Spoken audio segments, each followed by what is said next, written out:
रामजी प्रसाद गुप्ता एवं सनातन विषय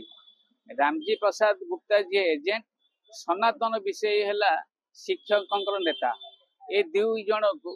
crime branch IO investigation officer 20 एवं 21 दुई दिन से रिमांड करते कोर्ट जो रिमांड आवेदन को शुणिकी आसंता 21 तारीख दिन 24 घंटा कि से रिमांड नहीं कि 23 तारीख दिन कोर्ट हाजर करे आमर एडिशनल सेशन जज थर्ड एडीजे से थिला सेटा आसंता 22 तारीख को रहिला डॉक्यूमेंट से पर्यंत पहुंच पानी कागज पत्र ठीक से आसंता 22 तारीख दिन धार्य करागला बेल शुणाणी 8 जन अभियुक्त जिते अरेस्ट होते समस्त एककालीन शुणाणी आसंता 22 तारीख को धार्य करागला